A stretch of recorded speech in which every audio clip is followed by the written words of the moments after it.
E aí, galera, tudo bem? Olha só, a gente tem uma aula aqui sobre o Enem 2009, ok? Por que eu estou usando essa prova do Enem 2009?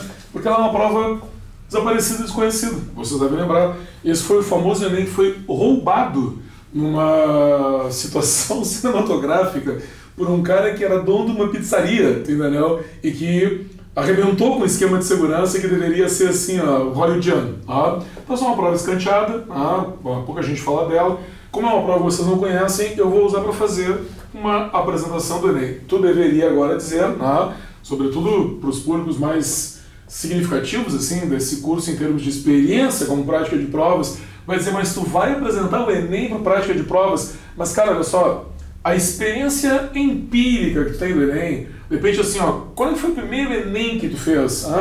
Eu fiz no ensino médio, no primeiro ano, no segundo ano, no terceiro ano. Alguns devem ter feito no nono ano, no berçário, com uma chupeta na boca. Cara, o fato de ter feito o Enem não quer dizer que tu vá bem. Não é verdade? Tu sabe muito bem disso aí. Não quer dizer que tu domina o Enem, não quer dizer que tu sabe o que seja a prova do Enem, correto?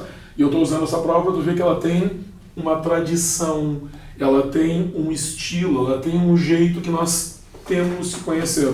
Lembrando que isso aqui é uma prova de linguagens, códigos e suas tecnologias e vários outros porém. Então eu vou selecionar praticamente metade dessa prova aqui para tu ver quais são os caminhos a partir dos quais, e um deles já está vendo essa semana, por exemplo, questões de tecnologia que tem uma abordagem específica, nós devemos nos direcionar. Tecnologia, artes, personalidades significativas, interpretação de texto, funções da linguagem, gêneros textuais, variação linguística. Isso não é uma prova de interpretação de texto, é uma prova que tem determinados conteúdos.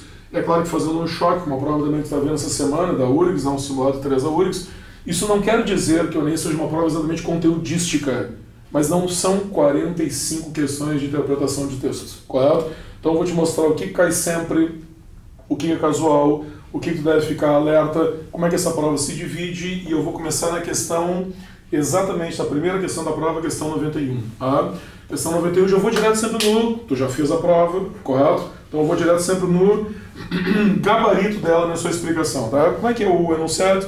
O cara fala sobre o textinho do Darcy Ribeiro, de que há vários Brasis, e a opção em que a obra mostrada representa a arte brasileira de origem negro-africana. Sacanagem! É do Roberto Valentim ali da letra A, do Rubem Valentim da letra A, correto?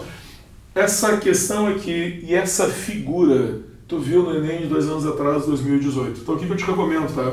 Rubem Valentim é um nome que caiu meia dúzia de vezes no Enem, correto?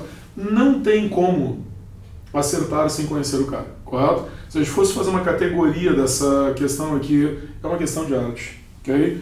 E realmente esse cara aqui é o cara mais famoso na questão da estilização da cultura de origem africana no Brasil, inclusive a religiosa, que foi a questão que caiu em 2018. Quando a gente vai fazendo a correção dessa prova, eu vou acentuar bastante.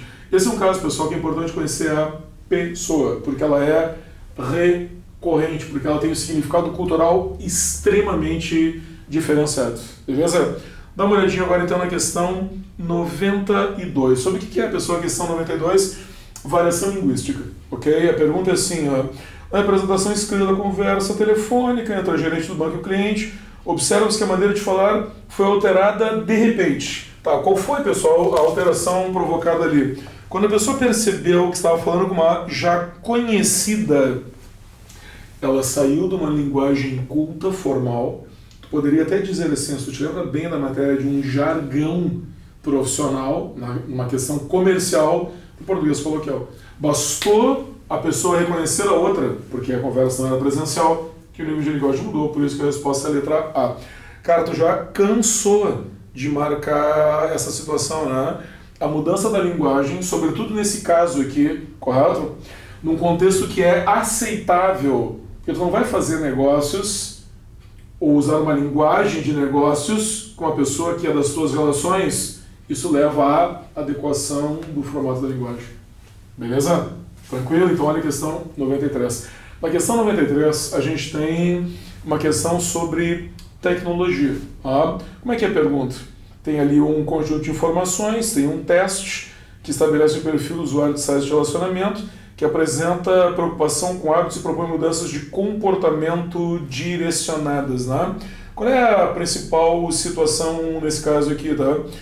A usuário que reserva mais tempo ao site de relacionamento do que o convívio pessoal com os amigos. Cara, essa é uma outra pergunta que já respondeu N vezes, tá? Seja redes sociais, mais de uma vez já apareceram sites de relacionamento. Qual é a tendência? Tu já viu várias vezes as questões de relógio te mostrando isso. O tempo que tu gasta na internet em detrimento do tempo do relacionamento físico, do tempo do relacionamento presencial. Questão de tecnologia também padrão, não tem erro. Olha a questão 96 agora. Questão de gêneros textuais. Aqui eu queria te lembrar várias coisas, tá? Gêneros, pessoal, é um dos conteúdos mais consistentes do Enem. Vocês estão ligados, nós fizemos N vezes, N aulas sobre isso. O que é o gênero tal? O que é resenha, artigo, poesia, publicidade, propaganda, notícia, reportagem, etc, etc, etc. E aqui tu está vendo uma publicidade, correto? Isso te lembrar também, vejam só, a questão é tão antiga, esse Enem é tão antigo, mas tão atual ao mesmo tempo, que a preocupação é quanto à gripe suína, cruz credo, né? Essa propaganda institucional, lembra que é propaganda institucional? É quando o governo está se colocando nesse formato de comunicação com o público, né? Quais são as peculiaridades, pessoal, desse gênero? A pergunta é essa aí, né? Os principais recursos utilizados para envolvimento e adesão à campanha institucional, eles dizem, campanha porque é publicidade, institucional porque é do governo. Cara, o emprego do vocativo é o tratamento direcionado ao leitor, ouvinte, usuário. É isso que a publicidade faz. Junto, naturalmente, como ele diz ali, salienta ali, né, o emprego do imperativo. Onde é que está o imperativo ali? Evite a contaminação, correto? Se você esteve em contato, evite a contaminação. E mais, olha ali, por exemplo, utilize o antebraço, lave as mãos e aí por diante. Tranquilo? Questão de gêneros textuais padrão. Dá uma chegadinha agora na questão 101. Cara, na questão 101, questão 101, essa questão tem uma peculiaridade, tá? É uma das raras questões de linguagens na história do Enem anulada, tá? E a gente nem percebeu, né, porque essa prova não foi aplicada, foi aplicada lá na pizzaria do cara que roubou. Na pergunta da 101 tem assim, ó, quantas variantes linguísticas presentes no texto a norma padrão é rigorosamente obedecida por meio de...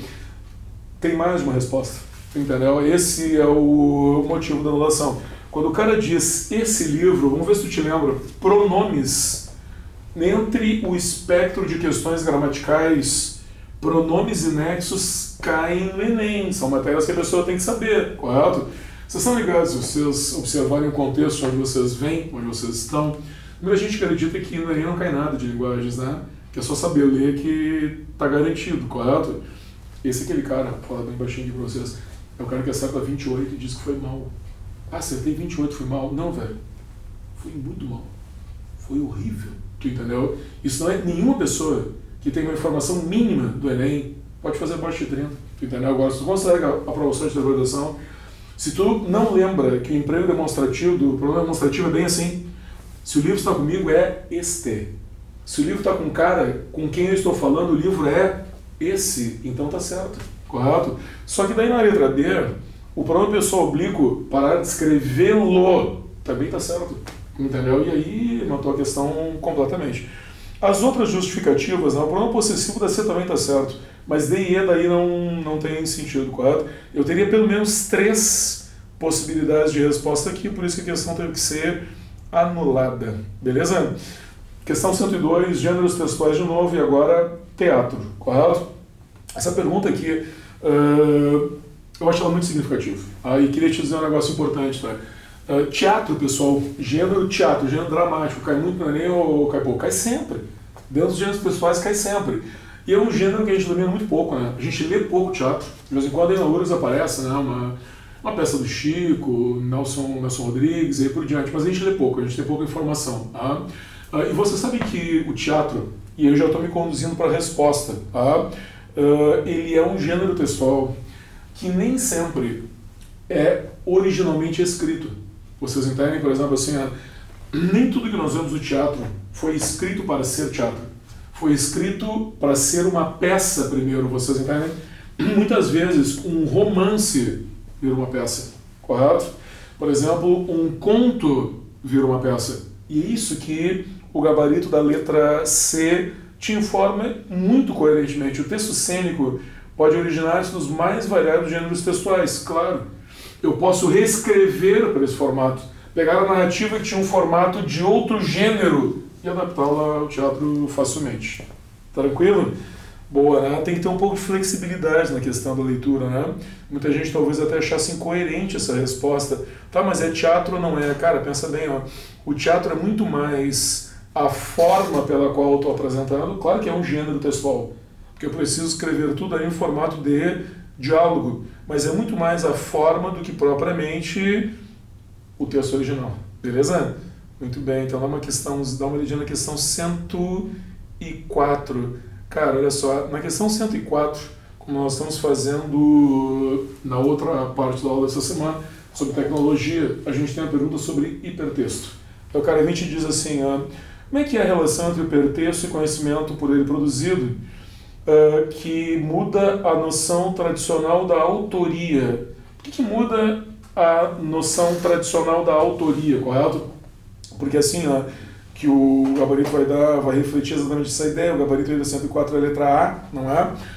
É o leitor que constrói a versão final do texto, porque eu não sou obrigado a ler rigidamente aquilo que o cara me colocou ali, entendeu? No hipertexto, normalmente, eu tenho mais informação do que está escrito, que eu posso recorrer a ela ou não, entendeu? Tipo assim, se o cara me colocou 4 ou 5 links, se eu utilizá-los, eu estou obedecendo aquela ordem. Mas eu posso não utilizá-los. Para mim pode não ser relevante a informação.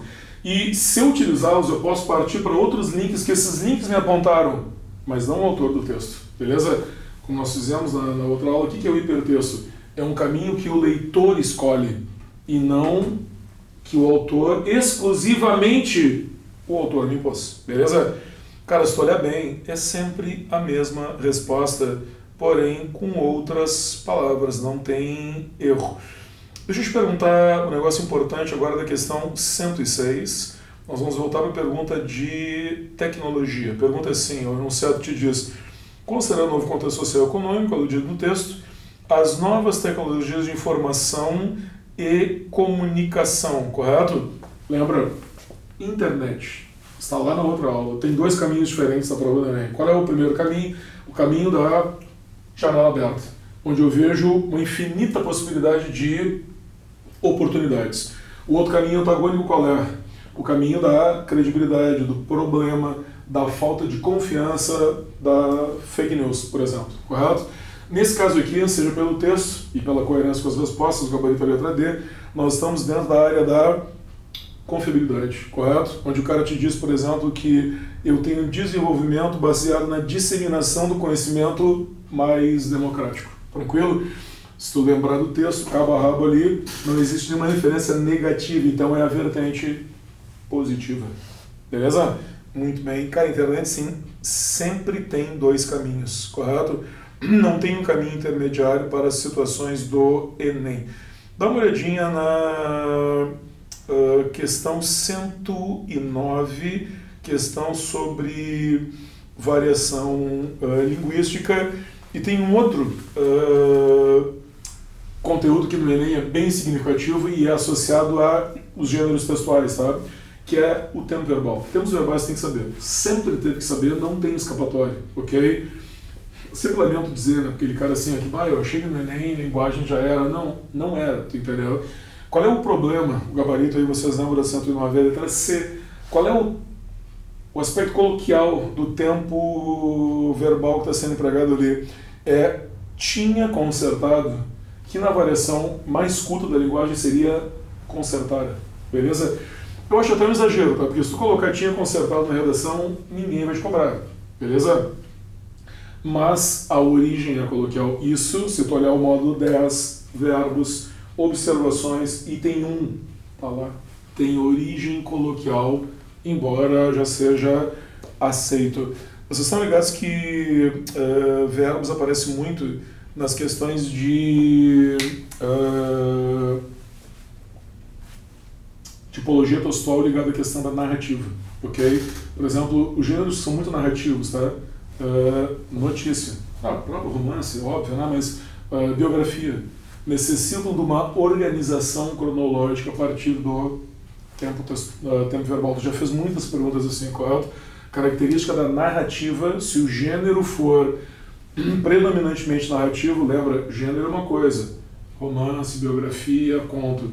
Se a tipologia for narrativa, o tempo verbal que é o elemento determinante. Beleza, dá uma olhada na 110, agora a questão de tecnologia, correto? Olha bem como é que é a pergunta, diz assim, ó, considerando a função social das informações geradas no sistema de comunicação e informação, o ambiente virtual, cara, olha como é que é o gabarito. Democratização da informação por meio da disponibilização de conteúdo cultural e científico à sociedade. Cara, isso é exatamente igual à questão 106 que a gente acabou de fazer. O lado positivo da internet, democratização da informação, ou ainda, eles ainda dizem disponibilização de conteúdo de forma democrática. Beleza? Não tem erro, mas não te esquece, tem o lado negativo também.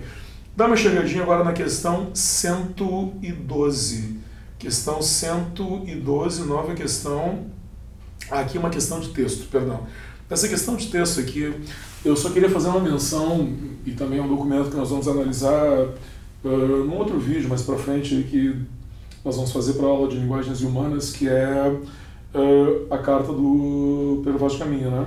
Tem uma associação do quadro, né? O índio Tapuia, e aí vem uma pequena descriçãozinha, né? A gente não tem noção, mas a carta do caminho é uma carta bem longa, muito baseada num gênero descritivo. Tá? É bem interessante analisar a carta como um gênero textual, né? Ela tem um caráter descritivo predominante, né? Porque a primeira vez que o cara está vendo aquilo ali seria fácil de enxergar, né? E o gabarito da letra C, justamente o que mostra isso, né? Na expressão representar o habitante das terras que sofreriam um processo colonizador, terrível processo colonizador, que vocês devem ter visto super bem numa das minisséries que a gente sugeriu no Netflix, né? Guerras do Brasil. Não esqueçam, o primeiro capítulo, a colonização, contato com os índios, está valendo. Questão 116, quase terminando essa parte. Na 116, pessoal, tu tem aquele poeminha lá do Mel da Bandeira. Vocês notaram que o poeminha tem uma disposição meio que de escada, correto? Menciona o vento como se representasse o deslocamento. E aí tu te lembra que se nós falamos sobre funções da linguagem num poema, e nós sempre mencionamos o concretismo, correto? Lembra do concretismo? Aquela falcatrua literária. Os caras deviam estar fazendo publicidade e não literatura, correto?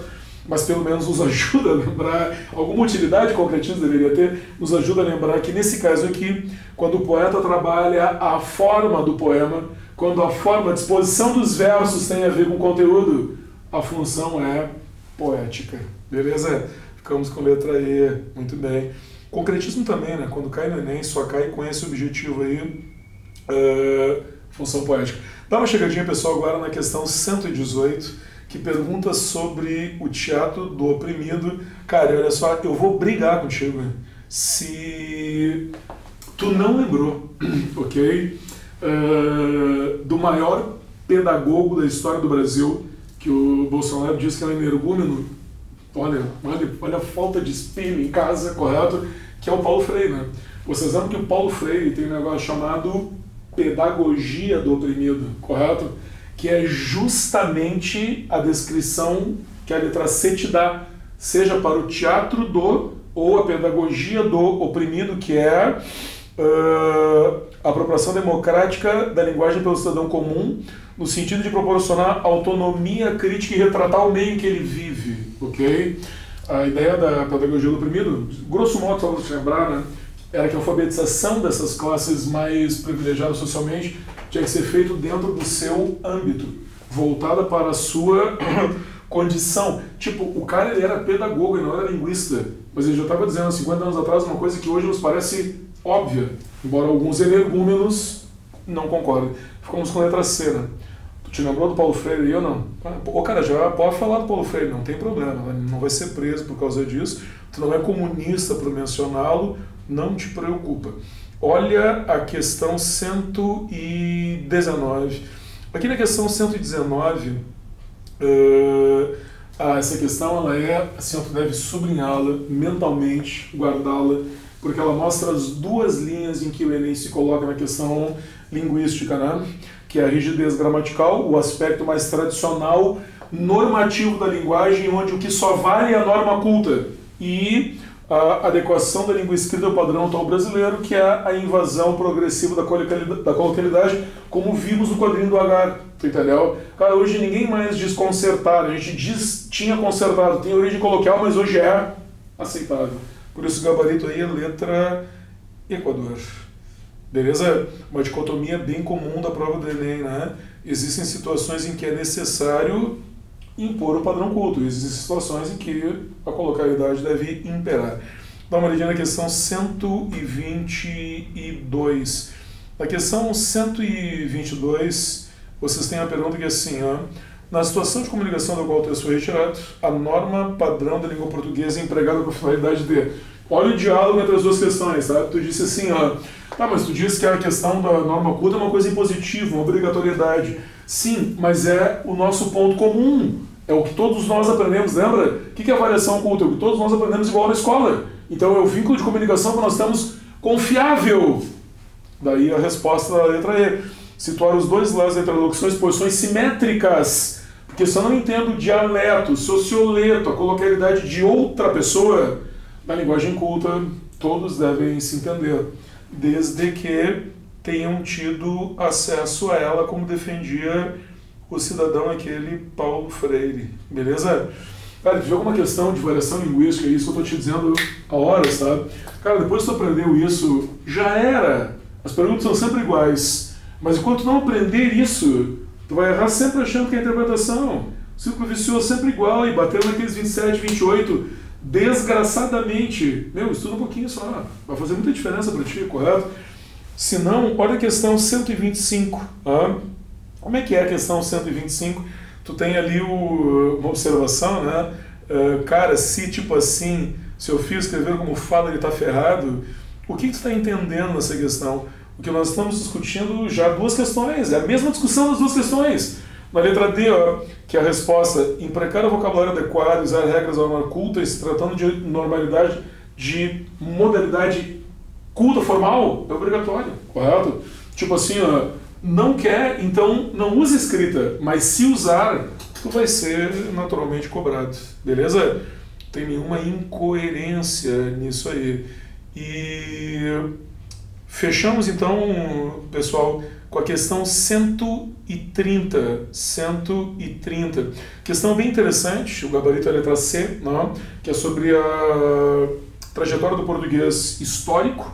Vocês lembram que, inclusive, o texto menciona, né, alguns autores, e aí tu tem lá toda a questão do romantismo, da tentativa de um estilo brasileiro, e essa é uma coisa bem importante, estilo. Jeito, mas não língua, correto? Nós continuamos falando língua portuguesa, tá? Mas num formato mais brasileiro. Um detalhe, fizemos um apanhado geral sobre essas questões, nós vamos discriminá-la passo a passo, como estamos fazendo já com essa semana, por exemplo, tecnologia, pessoas da semana que vem, e aí sucessivamente já fizemos com variação, e aí sucessivamente, correto? Uma coisa que é importante, tá? É difícil a gente reconhecer as questões do Enem. Eu não sei se vocês já perceberam isso, porque o Enem são 45 questões, correto? Faz uma comparação com provas mais curtas, tipo, sei lá, o UBRA, 15 questões, o PF, 8 questões. Cara, pensa bem, se tu quiser fazer 20 anos das questões de português ou PF, quantas questões tu vai fazer? 160.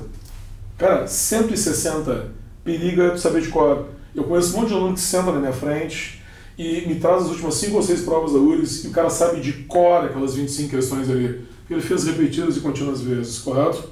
Se tu fizer, pensa bem, velho. Vamos fazer 20 provas do Enem e é o que eu vou te oferecer, velho. Eu vou te oferecer mais de 20 provas do Enem, vamos ficar em 20, tá? Se tu fizer 20 provas de linguagem do Enem, quantas questões tu fez? 900? 900! É por isso que é difícil tu fixar. É só trabalho braçal e um pouquinho de informação. E até a próxima.